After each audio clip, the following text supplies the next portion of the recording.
우리 많은 기독교인들이 열심히 예수를 믿고 신앙생활 잘하고 또 최선을 다하여 봉사하는 분들이 너무 많습니다. 특별히 우리 한국교회 성도들은 참 충성된 사람들이 많죠.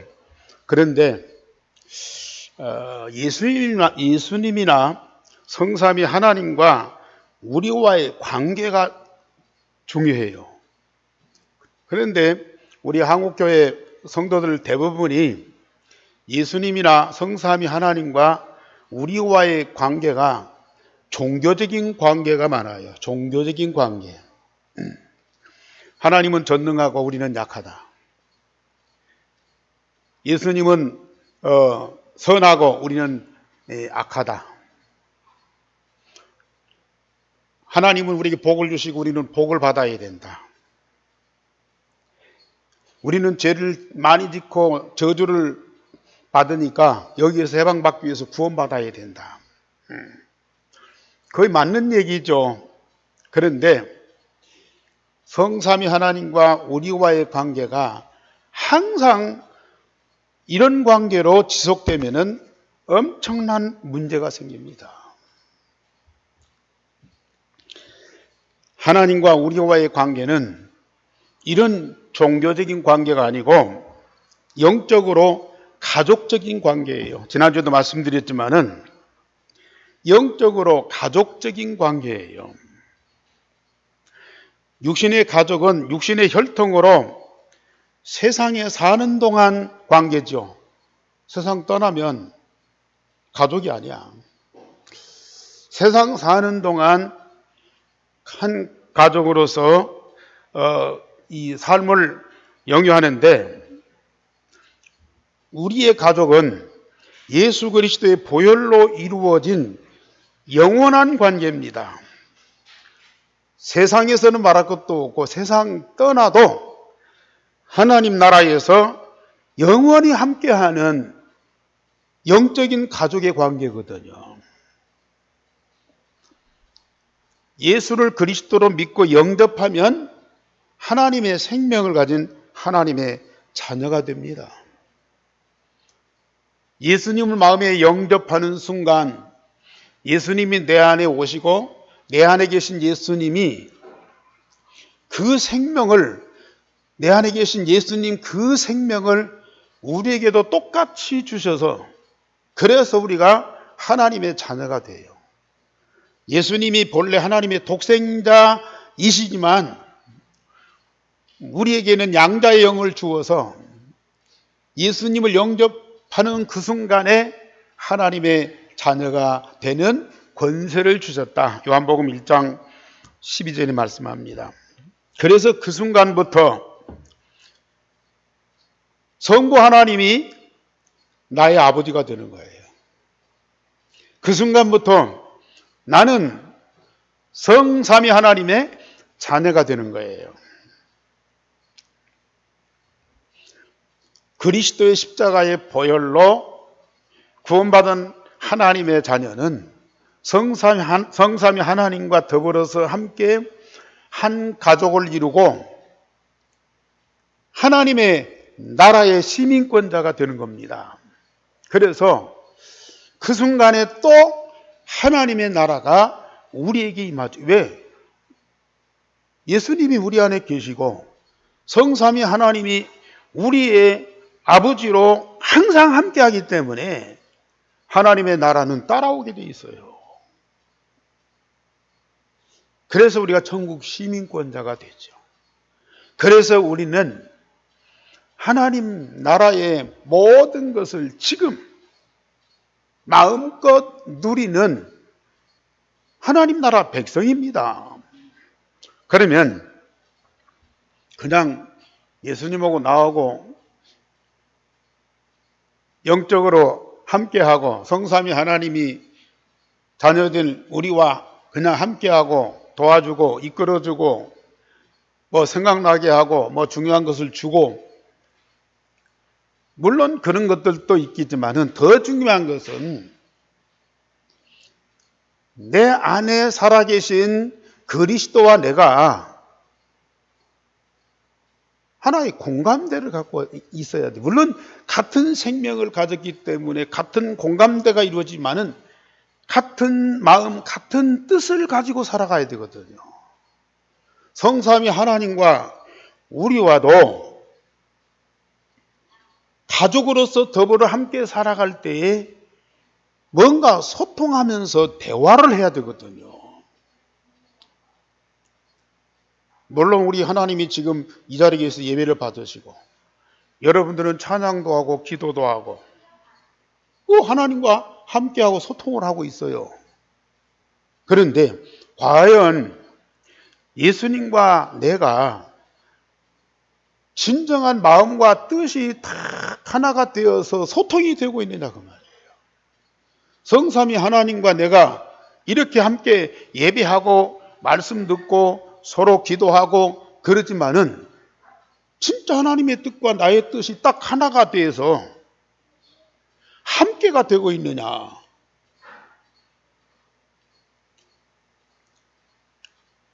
진짜 우리가 복음으로 구원받은 하나님의 자녀요. 그리고 영적으로 한 가족이라면은 반드시 이러한 대화, 이런 소통은 이루어져야 되거든요. 그래서 그 대화의 매개체가 뭐냐? 뭘 갖고 대화를 합니까?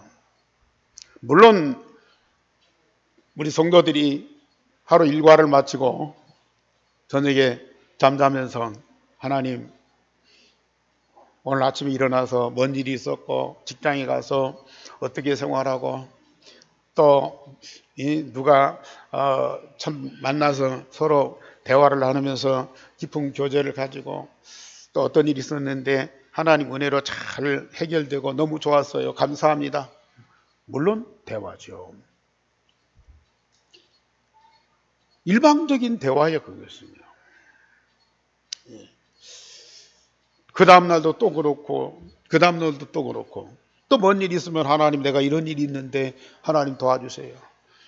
우리 아이가 이런 상황이 있는데 하나님 진짜 특별한 이 은혜가 필요해요. 물론 우리는 대화하면서 기도할 수 있죠. 그런데 과연 그것을 우리 하나님 받으시고 소통하고 계시냐 그 말이에요.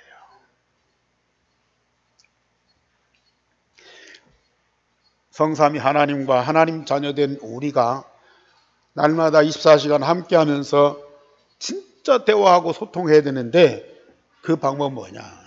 말씀이에요, 말씀. 하나님의 말씀입니다. 물론 세상에 이런 일 저런 일 갖고 우리가 대화할 수 있지만은 그건 일방적일 수 있고요. 지속이 안 돼요. 그리고 진짜 그 중심이 딱 통하는 대화가 안 돼요.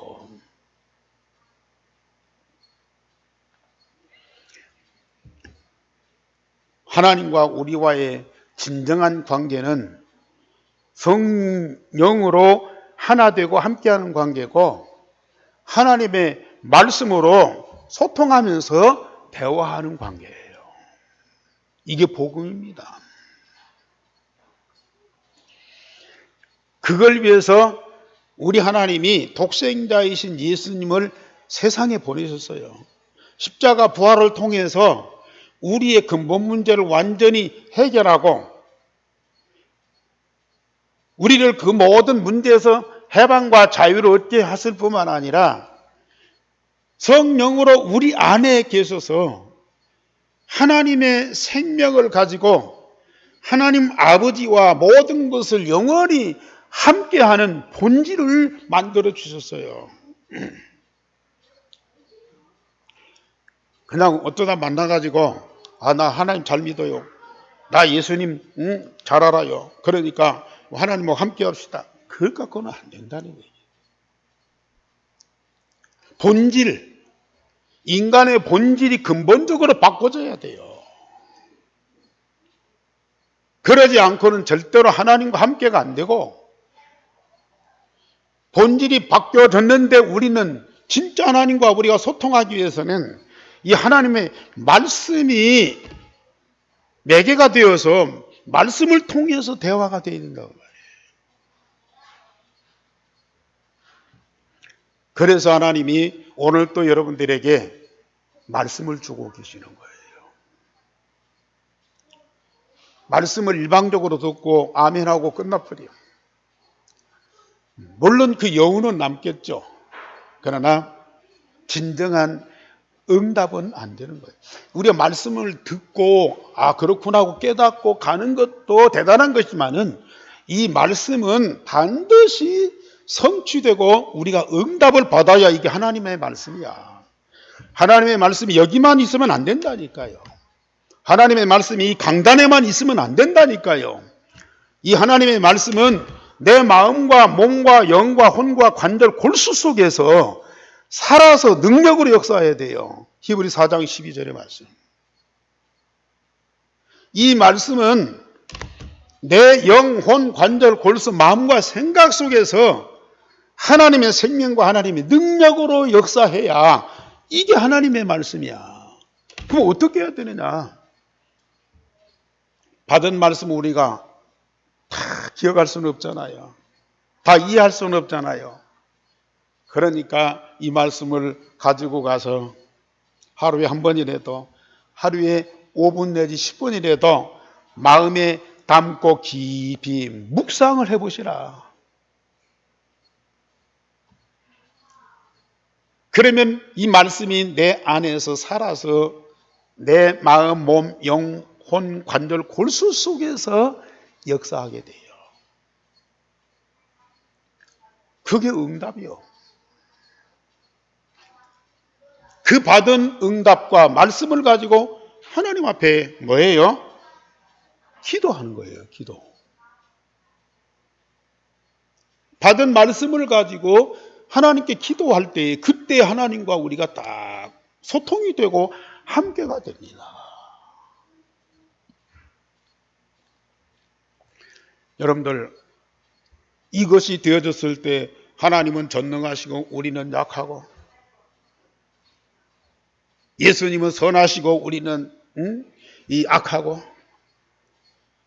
하나님은 복을 주시는 자고 우리는 복 받을 자고, 그런 종교적인 관계가 아니라니까요.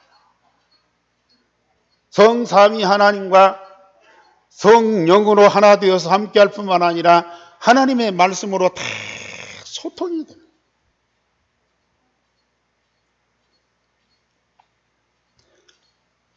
하나님과 우리와의 관계뿐이겠습니까? 성도와 성도의 관계. 예배는 드리고 말씀은 받고 기도는 하는데 우리 성도들이 일반적인 대화를 한번 뭘 가지고 대화하는지 보세요. 물론 뭐 가정 얘기, 또 교회 뭐 이런저런 일 얘기, 목사님이 어떻고 장로님이 어떻고, 뭐 애들들이 어떻고 이런저런 뭐 우리 같이 신앙생활하고 같은 공간에 있으니까 같은 대화를 할 수밖에 없죠. 그러나 그런 대화만 계속돼 보세요. 이견이 달라가지고요 서로 갈등과 분쟁이 생겨요.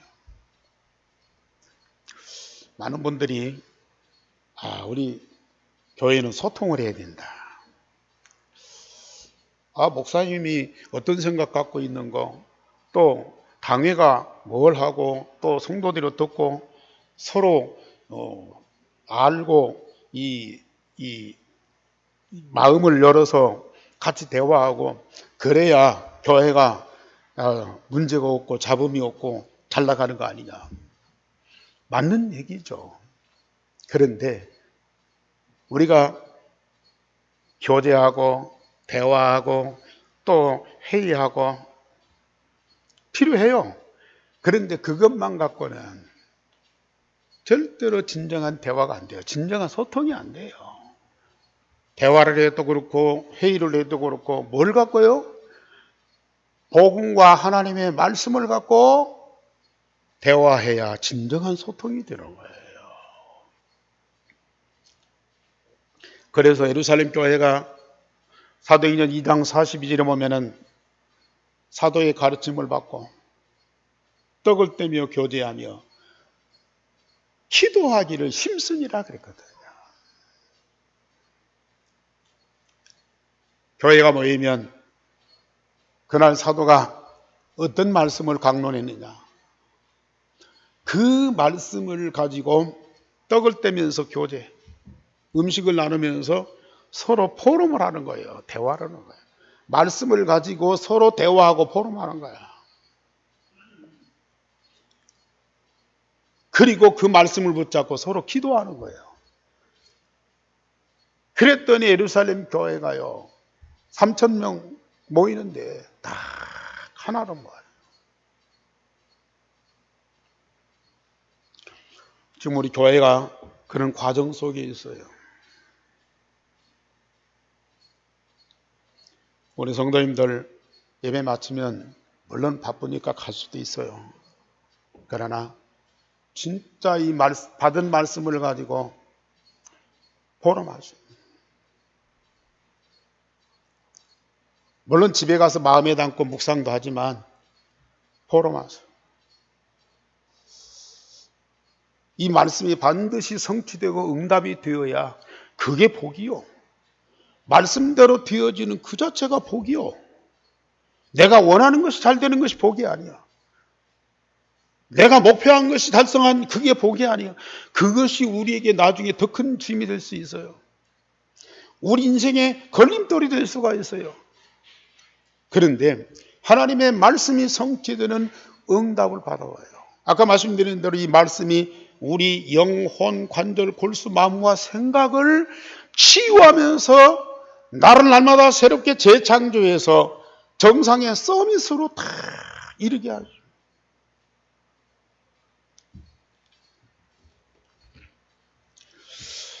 하나님께서는 우리에게 어마어마한 말씀을 주시고 계셔요. 우리가 복음은 있는데 하나님의 말씀이 응답이 안 되면 결국은 나 중심이 돼요. 나 중심. 대화를 해도 나 중심이고 일을 해도 나 중심이고요. 문제가 생겼을 때도 결국은 내가 어떻게 해야 돼요. 그런데 진짜 복음이 각인 뿌리 체질되고 매주마다 주시는 말씀이 내 안에서 살아서 나를 재창조하고 날마다 새롭게 변화시켜 보세요. 하나님의 중심과 그 배경이 우리의 삶 속에 그대로 성취되는 역사가 있대요. 그러니까 우리 예수님과는 말할 것도 없고 성삼위 하나님과 우리가 자연스럽게 일반적으로 편하게 그렇게 즐겁게 그렇게 친밀하게 대화가 되고 함께가 된다니까요. 종교적으로 신앙생활 하면 할수록 하나님이 멀어 보여요. 하나님 위대하신데 자꾸 나는 약해져요. 하나님은 거룩하신데 나는 참 말할 수 없는 이 죄의 그 모습이 자꾸 보여요. 자꾸 하나님 멀어진다니까요. 그런데 진짜 복음 중심에서 하나님의 말씀으로 깊이 대화해 보세요. 이게 하나님이 우리와 함께하는 임마누엘이다.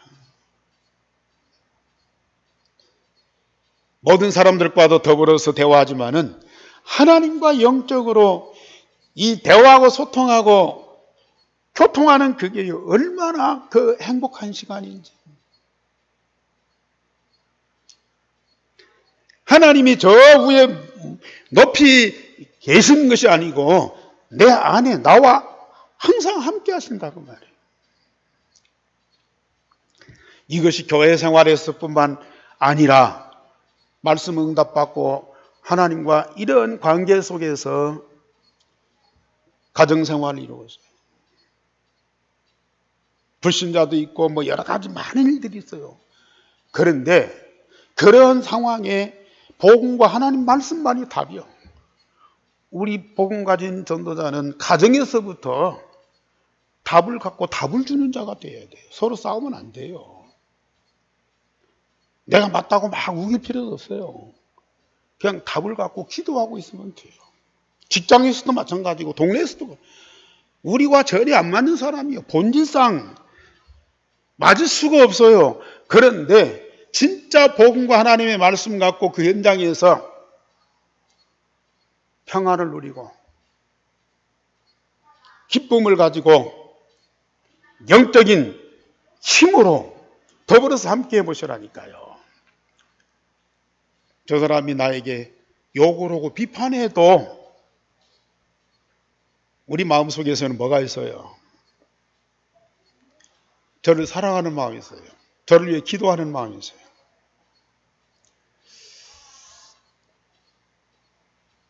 정말 사람들은 불신앙하고 막 별 이상한 소리 다 하는데 말씀으로 응답받고 대화하는 이런 이 본질을 갖고 있는 사람들은 그런 사람들에게도 답을 주고요. 그런 사람도 치유하면서 변화시킬 수 있는 힘이 있다니까요.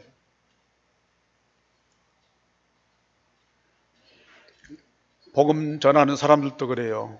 예수가 그리스도 다 알잖아요. 예수만이 유일한 해답이고 예수만이 유일한 복음이고 그렇기 때문에 복음 받아야 되고 복음 아니면 절대 안 되고 그런 이 절박함과 사명감을 갖고 우리 복음 전하잖아요. 그런데 그런 사명은 있고 그런 열정은 있지만은 말씀이 성취되는 응답을 못 누리면은요. 그것도 결국은 나 중심에서 복음 전해요. 하나님 말씀이 성취되는 응답 속에서 하나님 중심을 가지고 우리가 복음 전해야 되는데 복음은 있고 메시지는 있는데 하나님 중심과 내가 소통이 안 되면 내 중심에서 내 입장에서 복음을 전하게 돼요. 지속이 안 돼요. 그리고 반대 이 상대방이 뭐 유대인들처럼 막 거부하거나 이게 핍박하거나 그러면요 같이 올라가 버려요. 같이 화를 내버려요. 하나님의 말씀 응답받으면서 하나님과 24시 중심이 탁 통하는 그래서 성삼이 하나님과 함께하고 천국 배경을 가지고 우리가 복음운동을 하십니다. 얼마나 여유로운지.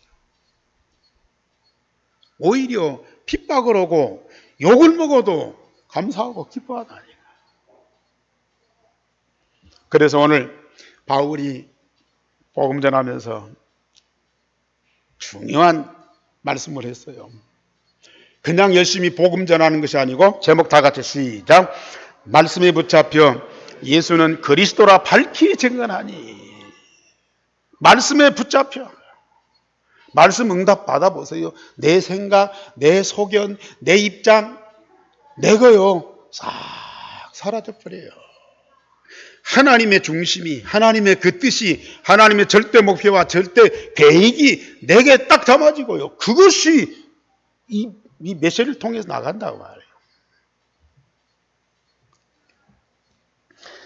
그래서 저처럼 전도자 바울과 사업인 아굴라 부부가 만났습니다. 바울이 아덴을 떠나 고린도에 왔고 글라우디오 황제가 유대인은 로마에서 떠나라 한 거로 아굴라가 그 안에 브리스길라와 함께 이달리아로부터 고린도에 왔다고 그랬습니다. 복음운동은 참 만남이 중요해요. 물론 전도할 대상자를 만나는 것도 중요하지만 함께 전도할 팀, 동역자가 참 중요해요. 어떤 동역자를 만나느냐 역사가 열매가 다르죠. 전도자 바울의 사역에서 많은 제자들을 만났죠. 디모데도 만나고 실라도 만나고 루디아도 만나고 야손도 만나고 참 좋은 전도자들이죠. 그런데 사업인 아굴라 부부를 만난 것은 바울 전도 여행의 획기적인 대전환이었었어요. 아굴라 브리스길라 부부는 유대인입니다. 어떤 사람은 예수님의 70인 제자 중에 한 사람이었다. 어떤 분은 마가다락방에 15개 나라에서 온 사람들 중에 로마에서 온 나그네라고 했는데 그 사람이 바로 아굴라였었다. 그렇게 말씀하는 분들도 있습니다. 그런데 그가 복음을 가졌는데 일찍이 로마에 들어가서 복음 운동을 하다가 글라우디오 황제가 유대인은 로마에서 떠나라 명령하니까 그가 성령의 인도를 받고 어디서 왔느냐? 고린도에 왔어. 그때 마침 바울이 데살로니가에서 복음 운동하다가 아덴으로 갔고 아덴에서 철학자들과 대화하고 복음 전하다가 이 고린도로 왔거든요. 그런데 두 사람의 직업이 천막을 만드는 그런 사업을 같이 하고 있는 거예요. 사업이 똑같은. 그러다가 이렇게 만나서 대화하다 보니까 이게 이제 전도자들이라. 그래서 이 성경에 보면은 생업이 같으므로 함께 살며 함께 일하게 되었다. 그러면서 안식일마다 회당에서 강론하고 유대인과 헬라인을 권면했다 그랬습니다. 전도자와 전도자가 만나는 이 엄청난 축복이죠. 진짜 복음 가지고 복음 운동하고 말씀 응답 받으면서 하나님과 24시 함께하는 그 응답을 누리는 사람이 다 만났다. 그 팀이 됐다. 엄청난 응답이고 큰 열매입니다. 이런 자들의 복음 운동을 막을 사람이 없어요. 나중에 고린도전서 16장에 보면은 이 아골라가 자기 집에 교회를 세웠다. 그래서 이 고린도에서 복음 운동을 많이 해서 고린도 교회가 크게 부흥됐거든요. 그뿐만 아니라 바울과 동행하면서 바울이 어디를 가든지 함께 했어요. 로마서 16장에 보면은 바울이 로마 복음하는데 가장 귀중한 동역자다 그랬어요.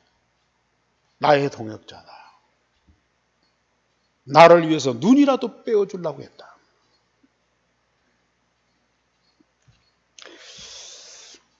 우리 전도자 여러분들 정말 현장에서 이런 전도자를 만나는 축복이 있으시기 바랍니다. 우리가 많은 사람들을 복음으로 살리기도 해야 돼요. 그러나 현장에는 불신자 중에는 이렇게 복음 운동을 위해서 생명건 제자가 숨겨져 있다고. 특별히 아골라는 산업인이죠. 그것도 부부가 다 한 팀이 돼가지고 얼마나 멋있는 이 전도자예요. 이런 팀을 다 만났다. 물론 하나님의 역사고 성령의 능력으로 되어지지만은 이렇게 영적으로 통해서 하나가 되어서 함께 하는 그러한 동역자를 만났다. 굉장한 힘입니다. 바울이 하나님의 말씀에 붙잡혀 예수는 그리스도라고 밝히 증언하나 유대인들이 대적하고 비방합니다. 그렇게도 복음 전하는데 유대인들은 끝까지 비방하고 대적을 해요. 아마 일반적인 전도자 같으면 또 유대인이구나. 저 사람들은 안 들어. 저 사람들은 우리를 핍박하고 욕하는 사람들이야. 선입관을 가지고 그냥 지나쳤을 거예요. 근데 말씀에 붙잡힌 이 바울은 하나님의 모든 관심이 어디 있느냐. 말씀을 가지고 하나님과 소통하면서 같은 뜻을 갖고 있는 이 전도자 바울은 하나님의 중심, 하나님의 그 뜻을 가지고 복음 운동을 하는 거예요.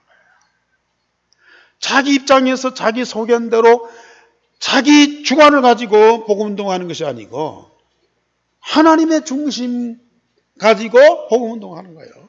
그러니까 그렇게 핍박하고 대적하고 잡아 가두고 그래도 바울은 유대인이야. 나중에 보세요. 바울을 잡아다가 막 총독 앞에 끌고 가서요. 난리를 치는 거예요.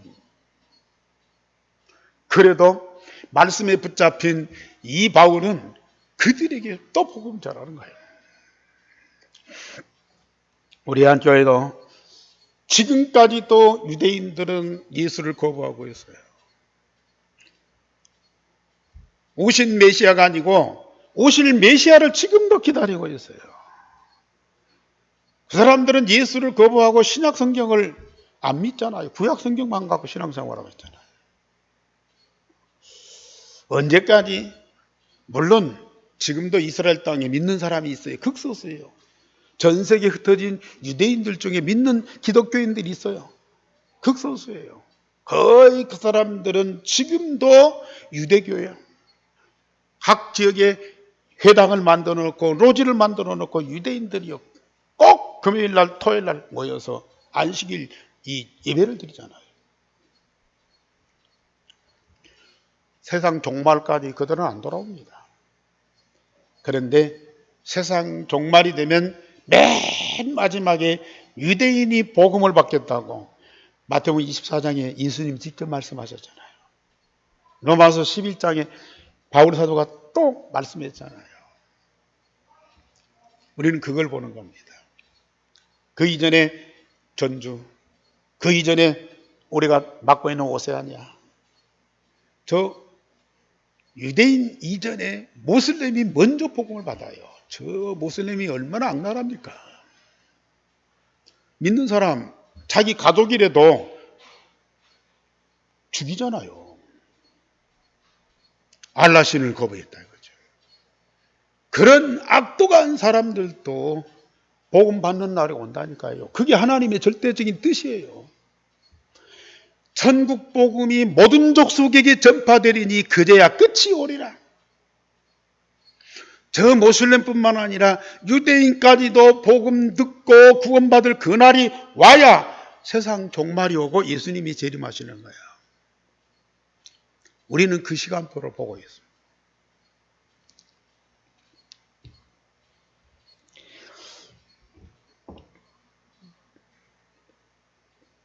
이 전도자 바울이 고린도에서 옮겨서 디도 유스도의 집에 들어가니까 회당장 그리스포가 온 집으로 더불어 주를 믿었다 그랬어요. 그리고 수많은 고린도 사람도 믿고 세례를 받았다 그랬어요.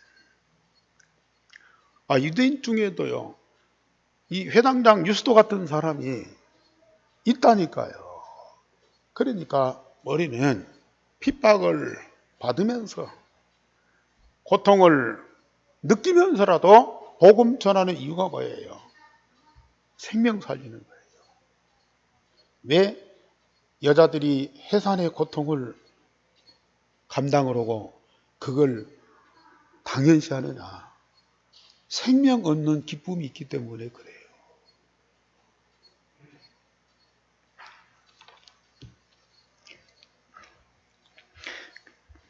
그때 주께서 환상 가운데 바울에게 나타나셔서 말씀하십니다. 두려워하지 말며 침묵하지 말고 말하라. 물론 바울은 지금 그렇게 하고 있는데 주께서 환상 중에 바울에게 이런 격려를 하는 거예요. 두려워하지 말고 침묵하지 말고 말하라. 말씀에 붙잡혀 예수는 그리스도라고 밝히 증거하니. 우린 이거 할 수밖에 없잖아요. 이거 아니면은 세상을 살릴 수가 없잖아요. 이거 아니면 세상 문제 답이 없잖아요. 그러면서 내가 너와 함께 있으네. 어떤 사람도 너를 대적하거나 해할 자가 없을 것이라. 주님의 말씀은 지금도 모든 사람들 가운데에 이 말씀을 주시고 있고 특별히 전도자들에게 주시는 하나님의 음성이요. 사람들 말, 이런 말 저런 말 많이 들립니다. 옳은 말도 있지만 그런 말이 많아. 믿음의 말도 있지만 불신앙의 말이 많아. 우리는 주님의 음성을 들으셔야 돼요. 주님은 살아서 지금도 말씀하시고 말씀하신 것을 우리에게 반드시 성취하시는 주님이시란 말이에요. 우리는 그 성취하시는 그 말씀을 응답으로 받아야 돼요. 말씀대로 되어지는 응답을 우리가 받아야 돼요. 그보다 더 큰 축복이 어디가 있어요? 그보다 더 큰 응답이 어디가 있냐고요. 고린도 1년 6개월을 전도하다가 브리스길라 부부와 함께 안디옥으로 갔습니다. 이런 제2차 전도 여행을 마친 겁니다. 잠시 쉬고 어디로 가느냐? 제2차 전도 여행 마치고 제3차 전도 여행을 소아시아로 가요. 그래서 이제 18장 마지막부터 19장에 소아시아에서 제3차 전도 여행의 과정이 나옵니다. 그래서 두 번째로 브리스길라 아굴라 부부가 아볼로를 복음을 가르쳐서 전도자가 되게 하였습니다. 바울팀이 에베소에 가서 이제 제3차 전도 여행이 시작됐는데요. 에베소에 가서 전도 운동을 하는데 알렉산드리아에서 난 유대인 아볼로가 에베소에 와서 말씀을 가르치는 거예요. 이 사람은 언변이 좋고 성경에 능한 자라고 그랬어요. 정통적인 유대인으로 많은 사람에게 성경을 가르치는 학자였어요. 그런데 그가 누구한테 배웠는지 일찍이 주의 도로를 배워 예수에 관한 것을 자세히 말하며 가르치나 요한의 세례만 알따름이었다 그랬어요. 유대인으로서 예수를 알고 믿고 예수를 가르치는 자가 됐어요. 얼마나 대단한 사람이요. 그런데 요한의 세례만 할 따름이었다. 이 말은 무슨 말입니까? 다행히 복음을 알았는데 예수께서 세상에 계실 때에 병 고치고 기적을 행하고 불쌍한 사람 돕고 또 세리의 친구가 되고 이런 것들만 아는 거예요. 예수님이 하나님이시고 하나님의 독생자이신 그리스도이신 사실, 왕, 선지자, 제사장 이 직분을 가지고 인간의 근본 문제를 십자가 부활로 해결하신 이 그리스도인 것을 잘 모르는 거예요. 물론 예수님이 육신적으로 세상 계실 때에 행하셨던 일 대단한 일이에요. 다른 사람들이 할 수 없고 흉내낼 수 없는 위대한 일을 하신 거예요. 그러나 그 일을 위해서 예수님이 오신 것이 아니라 십자가 부활로 복음을 완성해서 인간의 근본 문제, 왕, 제사장, 선자의 직분을 가지고 완전히 해결하신 그리스도란 말이죠. 이걸 모르고 있어. 그래서 이 아굴라 브리스가 부부가 복음 받은 지 얼마 안 되잖아요. 그런 이 아볼로에게 성경학자고 또 언변이 좋고 아주 똑똑한 이 아볼로에게 정확한 복음을 전달하는 거예요. 오직 그리스도, 오직 하나님 나라, 오직 성령 충만. 유일성의 복음을 정확하게 증거하는 거예요. 그리고 그 복음이 각인 뿌리 체질되도록 했습니다. 그랬더니 이 아볼로가 얼마나 훌륭한 전도자가 됐습니까? 그가 성경으로서 예수는 그리스도라고 증언하여 공중 앞에서 힘있게 유대인의 말을 이기미르라 그랬어요. 그 논리 정연한 또 전통적인 이 사상을 갖고 있는 유대인들, 그들을 설득해서 그들의 말을 이겼다 그랬어요. 그만큼 이 아볼로가 복음이 확실한 사람이었어요. 유대인들이 자꾸 반대하고 거부하니까 피할 수도 있는데요. 너무 복음이 확실하니까요. 그들을 찾아가서 그들에게 복음을 전하고 그들을 설득하고, 물론 믿는지 안 믿는지 모르겠지만은 그들의 말을 이겼다. 할 말이 없도록 만들어. 성경으로서 예수는 그리스도라고 증언했다. 이 말이요, 얼마나 대단한 건지. 우리 교역자들은 말할 것도 없고 우리 종직자들, 우리 평신도들이요. 저 많은 목사님들, 많은 성도들이 아직도 종교적인 예수를 믿고 있다니까요. 종교적인 예수를 열심히 믿고 있고 그를 열심히 섬기고 있어요. 예수님을 말하고 예수님을 증거하고 예수님을 통해서 구원받도록 하는데 종교적인 예수야. 도와줘야 돼요. 여러분들이 가르쳐줘야 돼요. 교만하지 말고 무시하지 말고 겸손하게 정말 그들을 잘 도와줘야 돼요. 안 도와주면 끝까지 종교적인 예수로 끝나요.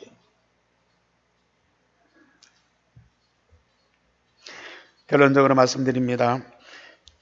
우리 성도님들은 유일성의 복음을 24시 누리며 머리끝에서 발끝까지 복음으로 충만하게 되십시다. 오직이란 말, 나는 십자가에 못 박아 죽고 오직 내 안에는 그리스도만 사신 것이다. 우리 머리끝에서 발끝까지 오직 그리스도로. 아니 어떻게 그게 가능합니까? 우리 주님은 우리 안에 계시기를 원하고 마음, 몸, 영혼 속에 충만하시기를 원하시. 당신의 모든 것을 우리에게 가득하게 하시기를 원하시. 당신을 마음껏 먹고 마시기를 원하신다. 당신의 모든 것으로 충만해서 가장 영광스러운 자가 되기를 원하시. 그러면서 증거하기를 원하신다. 오늘의 말씀을 마음에 깊이 묵상하면 내 안에서 재창조 역사가 일어나. 말씀에 붙잡힌 자. 참, 여러분들 교회에서는 말할 것도 없고 가정에서도 우리 사회에서도 불신자들과 일반인들과 전혀 우리와 다른 사람들로 대화하는데 말씀을 갖고 대화 안 통하죠. 통할 리가 없어요. 그러나 우리가 말씀을 갖고 있으면 그들이 어떤 말, 어떤 행동을 해도 우리 안에서는 뭐가 나가요? 복음이 나가요. 복음이 나가. 이게 얼마나 참 중요한 응답인지요. 그리하면 복음과 말씀의 응답으로 담대히 복음이 증거되면서 누구도 막을 수 없다. 우리 안에서 오직과 유일성과 재창조의 역사가 계속 일어나니까요. 거침없이 이 복음을 말할 수밖에 없어요. 사도행전 28장 31절에 바울이 로마 감옥에서 오는 사람 영접하고 복음을 전하는데요. 거침없이 증거했다. 우리 한교회 성도님들이 앞으로 해야 할 이 복음운동이에요. 아무도 막을 자가 없어요. 그러니까 우리는 거침없이 이 복음운동을 하는 거야. 이런 축복을 하나님이 주셨습니다. 하나님은 분명히 여러분들과 우리 교회 가운데 역사하시되 누구와 같이? 바울과 같이. 바울팀이 1차, 2차, 3차, 4차까지 복음운동하는 그 역사가 반드시 우리 교회와 우리 성도들에게도 응답으로 되어질 줄을 믿습니다. 기도하겠습니다. 우리 하나님 감사를 드립니다. 예배 받으시고 말씀을 주시고 함께하는 축복을 주시니 너무 감사를 드립니다. 바울에게 일어났던 전도운동이 이 시대에 우리에게도 일어나게 하시고 우리 교회를 통해서 전주 오세아니 모슬렘 유대인을 살리는 전도 선교의 운동이 반드시 일어날 줄을 믿습니다. 우리 모든 교역자, 중직자, 우리 성도들, 우리 렘넌트들이 원내스되어서 함께 이 복음을 마음껏 증거하는 전도자로 세워지게 하여 주옵소서. 주 예수 그리스도 이름으로 기도하옵나이다. 아멘.